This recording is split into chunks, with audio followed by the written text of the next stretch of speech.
I remember realizing I couldn't even keep up with the rules anymore. I started noticing the same confusion in the children.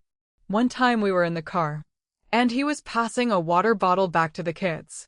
I guess it was just a random act of kindness in his head. No one immediately reached for it. They asked, "Who's that for?" And he got frustrated and said something like, Just grab it. If I pass something back there, just grab it and figure out who it's for later. so that's what they were told to do. Just grab it. A few minutes later, he asked if anyone wanted beef jerky. One of the kids said yes. He passed the jerky toward the back. One of the kids grabbed it to pass it to the one that said yes, but then got yelled at. You heard her say she wanted it. Why are you trying to take it from her? And I remember thinking, wait, what? A few minutes earlier, the instruction was, if something is passed back, just grab it and figure it out later. Now, when one of the children followed that instruction, they were yelled at for doing exactly that. We all looked at each other knowing what he had just said, and that's when I realized how confusing this must have been for them. The problem wasn't just that they might make a mistake. It was that the rules could change depending on the moment, and they were still expected to get it right. And then, I started paying attention to my children. One of them was singing a song we used to perform as a band, and he told them, "I love when you sing like that. Why don't you sing like that anymore?" My child responded, "Because every time I did it, you yelled at me that it wasn't time for that." So they had simply stopped singing that song. That moment hit me differently, because I suddenly realized they were doing the same thing I was doing.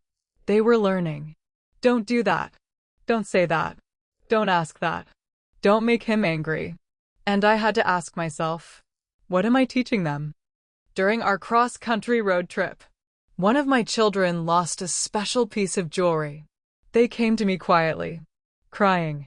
Their father noticed and asked what was wrong. Then he said, "There's nothing you can do about it. You didn't even pay for it.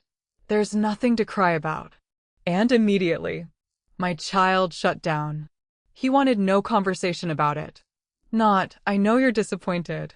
Not, "Let's see if we can find it." Just, "Stop crying." I consoled and comforted my child and said, "It's okay to be sad. I know it was special to you, and I'm sorry it got lost." Later, he promised that child they would get their own bed at the next hotel on the trip instead of having to share a bed with a younger sibling. I thought, okay, at least he's trying to make it better in a way. But that promise wasn't kept. At the next hotel, he asked, "Are you okay sharing a bed with your younger sibling?" My child said sure, but came to me privately and admitted, although they were promised their own bed, they felt like they had to say they were okay with it. Because if they weren't, they were afraid of being called selfish for not wanting to share. I brought it up to him privately later, expecting him to apologize to our child. Instead, he reprimanded the child for telling me. He said having a side conversation about him was bringing discord into the family. And I remember thinking, my child came to me because they were afraid to tell you how they felt. That was the part he didn't seem to understand. This trip became a turning point for me, not because one thing happened, but because so many things happened, one after another. I saw the same patterns. With me, with the children, in the way he responded to mistakes, in the way he responded to disagreement, in the way he responded when he didn't get exactly what he wanted. And I started asking myself, what am I actually looking at? I wasn't just reading about narcissistic abuse anymore. I was comparing what I was learning to what I was living. And almost every day, there seemed to be another red flag. Looking back, I can forgive myself for not knowing what I didn't know. But once I saw how deeply my children were being affected, I couldn't pretend anymore that nothing was wrong. I watched them become afraid to make mistakes. I watched them question themselves. I watched them learn to keep the peace instead of speaking honestly. And that hurt more than anything he had ever done to me. I had spent years trying to save my marriage. But now, I realized I also had to save my children from believing this was what love looked like. I had no income of my own. We had all these children. We had the church.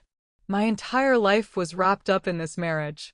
But I'm starting to realize I can't keep waiting for him to change, because it seems he's not going to change. I needed help. And even though he didn't want me going to therapy because he said he didn't want people in our business, I found a way anyway.